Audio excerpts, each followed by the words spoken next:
Hello बच्चों and welcome to study with unique. मैं सुबह सर स्वागत करता हूँ आपका आप ही के प्यारे चैनल स्टडी विद यूनिक पर। आज एक नया क्वेश्चन इंटीग्रेशन चैप्टर से लेके आए हैं जो कि है इंटीग्रेशन बाय पार्ट्स के टाइप का। ठीक है, ये रिसेंटली मार्च 2023 में पेपर में आया हुआ है। ठीक है, और ये आया था बेटा 3 मार्क्स के लिए। कितने मार्क्स के लिए? For 3 marks. ठीक है, 3 मार्क्स के लिए आया हुआ क्वेश्चन है। ठीक है, और आसान है बहुत ही। अगर आपको बाय पार्ट्स आता है तो ये क्वेश्चन आपके लिए हलवे से ज्यादा मुश्किल नहीं है। ठीक है, बहुत ही आसान। ठीक है, सबसे पहले बाय पार्ट्स के बारे में बात करते हैं। आपको बाय पार्ट्स या साइड में बता देता हूँ। देखो, बाय पार्ट्स यानी इंटीग्रेशन का प्रोडक्ट रूल। ठीक है, क्या होता है? Integration of u dot v dx is equal to, ध्यान देना, u into integration of v dx। ठीक है, बीच में आता है माइनस, फिर एक इंटीग्रेशन आता है, फिर ब्रैकेट आता है, फिर d dx ऑफ u। ठीक है, मतलब du by dx भी बोल सकते हो इसे। ठीक है, into integration of v dx, मतलब इसका इंटीग्रेशन वापस, और पूरा ब्रैकेट करके फिर एक बार dx। मतलब ये अंदर इसका जो सॉल्व होगा वो करना है, फिर वापस से उसे इंटीग्रेट करोगे। ठीक है, और ये इंटीग्रेशन। अब ये u और v, इसे कैसे डिसाइड करेंगे कौन सा u और कौन सा v? इसके लिए एक लिएट नाम से रूल है। ठीक है, लिएट या आइलेट। ठीक है, कोई भी आप बोल सकते हो, दोनों सेम ही है, लेकिन टेक्स्ट बुक में लिएट है तो इसलिए लिएट। ठीक है, चलो, तो लिएट यानी एल यानी कौन सा बेटा? Logarithmic function. ठीक है, आई यानी इनवर्स फंक्शन। ठीक है, ए यानी अलजेब्रिक फंक्शन। ठीक है, टी यानी ट्रिग्नोमेट्रिक फंक्शन, और ई यानी एक्सपोनेंशियल फंक्शन। ठीक है, अब लॉग यानी लॉग वाले जितने भी होते हैं, लॉग 1, लॉग ए, लॉग बी, लॉग सी, जो भी आपको बोलना है। इनवर्स यानी साइन इनवर्स, कॉस इनवर्स। ठीक है, जितने भी है -1 पावर वाले। ठीक है, अलजेब्रिक यानी एक्स वाई जेड। ठीक है, ट्रिग्नोमेट्रिक यानी sine A, sine B, cos A, cos B, tan a tan b। ठीक है, वो सारी चीजें होगी। एक्सपोनेंशियल यानी किसी का भी पावर, अगर a to the power 3a कुछ ऐसा। ठीक है, या x टू द पावर 4, कुछ भी एक्सपोनेंशियल आप बोल सकते हो, या e to the power x। ठीक है, एक्सपोनेंशियल यानी एक्चुअली पावर होना। ठीक है, लेकिन यहाँ जनरली e के बारे में बात की गई है। ठीक है, चलिए शुरू करें अब। ठीक है, अब यहाँ ये रूल अप्लाई करते हैं लिएट वाला। तो देखो, लिएट के हिसाब से क्या देखा था हमने, तो इसमें सबसे पहले कौन आना चाहिए? देखो, इसके हिसाब से ऑर्डर होती है ना। तो देखो, जो पहले आता है वो u होता है इसमें, और जो बाद में आता है वो v होता है। ठीक है, एक मिनट, वायर थोड़ी सीधा कर लो। ठीक है, अब ध्यान देना, इसमें x जो है बेटा, ठीक है, ये अलजेब्रिक है। ठीक है, और ये जो ये इनवर्स है, तो i वाला पहले आना चाहिए, क्योंकि देखो इनवर्स, ये इनवर्स है ना। गलती से भी इसको ट्रिग्नोमेट्रिक मत समझना, बहुत से बच्चे इसे ट्रिग्नोमेट्रिक समझ लेते हैं, वो गलत है बेटा। ठीक है, वो इनवर्स है। क्या है? इनवर्स। ठीक है, चलो मैं आपको यहाँ करके बताता हूँ। ये रूल को मैं छोटा कर दूं क्या? हो गया ना, वो समझ गए? हो गया। ठीक है, इसे थोड़ा छोटा कर लेता हूँ। चलो इसे नोट कर लो। देखो यहाँ i इज इक्वल टू, अब यहाँ अगले स्टेप में हम लिखेंगे integration tan inverse of x, पहले लिख लेते हैं। ठीक है, क्योंकि वो u है, और x dx। ठीक है, चलो अब देखो क्या था रूल, पहला वैसे क्या वैसा। ठीक है, tan इनवर्स ऑफ x वैसे क्या वैसा, क्योंकि ये u है और ये v है। ठीक है, tan inverse of x integration of x से dx। ठीक है, minus integration of in bracket v dx of tan inverse of x। ठीक है, इनटू इंटीग्रेशन ऑफ x से dx। ठीक है, और यहाँ बाद में और एक बार dx। ठीक है, चलिए आगे देखिए, i is equal to tan inverse of x into x, तो क्या हो जाएगा बेटा?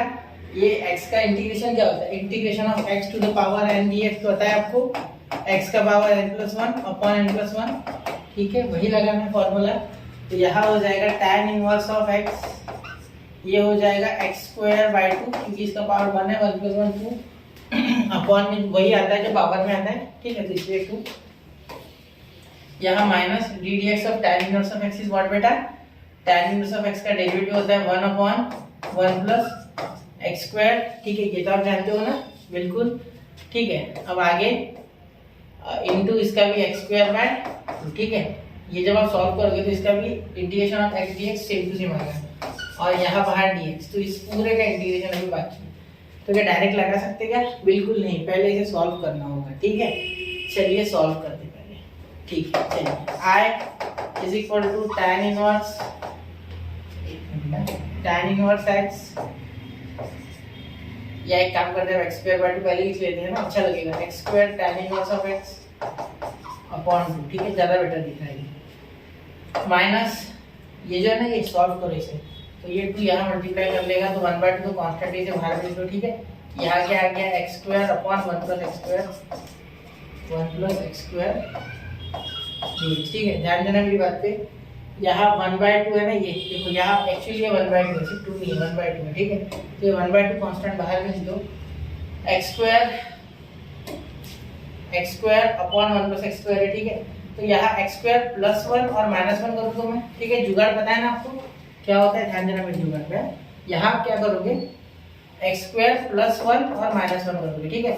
जिससे आपको यहाँ x स्क्वायर प्लस 1 वाली टर्म मिल जाएगी, ठीक है। जिससे कि x स्क्वायर प्लस 1 जब सेपरेट करूंगा मैं तो ये x स्क्वायर प्लस 1 एक बार इसके साथ और एक बार इस 1 के साथ आ जाएगा, ठीक है।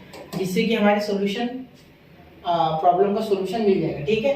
देखो सुनो मेरी बात, मैं क्या बोल रहा हूँ वापस एक बार यहाँ लिखूंगा मैं, वो x square tan inverse of x upon 2, ठीक है। ये क्वेश्चन अच्छा है बेटा, प्लस हाफ, यहाँ देखना इन ब्रैकेट इंटीग्रेशन, ब्रैकेट दे रहा हूँ मैं क्यों, क्योंकि हाफ दोनों को मिलने वाला है।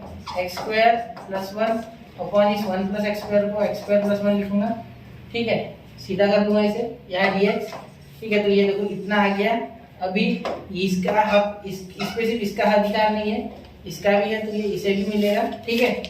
तो यहाँ हो जाएगा minus integration 1 upon x square plus 1 और यहाँ dx, ठीक है। चलिए यहाँ तक क्लियर है बात बेटा, चलिए क्लियर, तो दिक्कत यहाँ तक नहीं, ठीक है। अब चलिए सॉल्व करते इसे, एक मिनट, हाँ चलिए अब इसे सॉल्व करते। अब यहाँ अगर आप ध्यान से देखोगे, ठीक है, ये मिटा रहा हूँ मैं, बाय पार्ट्स वाला रूल भी मिटा रहा हूँ, क्लियर। तो यहाँ बहुत ही आसानी से सॉल्व होगा। देखो ये जो है ना, ये इसे सॉल्व करना मुश्किल नहीं है, क्योंकि यहाँ तो 1 आ जाएगा बेटा, ठीक है, खटाखट कट जाएगा, ठीक है। और यहाँ integration of 1 upon x square plus 1, देखो आगे आप क्या करोगे, derivative of tan inverse of x अगर ये आ सकता है तो इसका इंटीग्रेशन क्या ये नहीं आएगा क्या, बिल्कुल, ठीक है, यही बैठे है वो, ठीक है। लिख देता हूँ मैं, integration of 1 upon 1 plus x square dx is equal to tan inverse of x plus c, ठीक है बेटा, समझ रहे हो ना मेरी बात, ठीक है। मुश्किल नहीं है क्वेश्चन, 3 मार्क्स के लिए आया है, अच्छा खासा क्वेश्चन है और मुश्किल नहीं है एक्चुअली, ठीक है। सिर्फ थोड़ा सा हमें सोचना होगा, ठीक।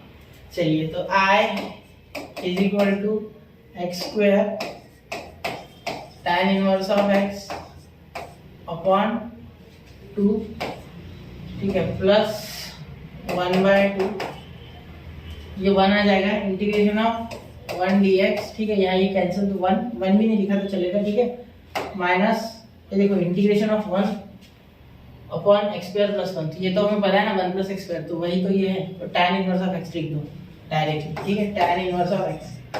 चाहो तो मैं यहाँ भी डायरेक्टली x लिख सकता था, लेकिन नहीं लिख रहा हूँ, छोड़ते हैं बाद में लिखते, ठीक है। यहाँ प्लस ही दे देता हूँ पहले, ठीक है। अब देखो फाइनल आंसर लिख रहा हूँ, ठीक है।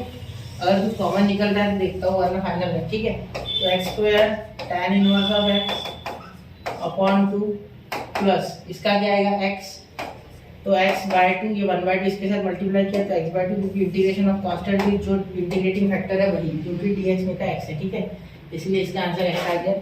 तो x/2 माइनस ये 2 इधर भी मल्टीप्लाई करेगा तो tan इनवर्स ऑफ x/2 और प्लस c, तो ये आपका फाइनल आंसर है बेटा, ठीक है। चलिए इसे नोट कीजिए, चाहो तो यार 2 LCM ले सकते हो आप, ठीक है, समझ रहे हो, 2 सेम है तो 2 एक बार ले लो, वो भी चलेगा, ठीक है। फिर आप लिख सकते हो x square tan inverse of x plus x minus tan inverse of x, ये भी आपका आंसर हो सकता है। 2 कॉमन ले सकते हो, एक बार लिख लो, ठीक है, 2 को ऐसे या इसमें से कॉमन ले लो, ठीक है। चलिए तो नोट कीजिए 1, 2 एंड 3, ठीक है बेटा। तो मिलते हैं ऐसे अगले लेक्चर में, पढ़ते रहे, आगे बढ़ते रहे। जय हिंद, जय भारत।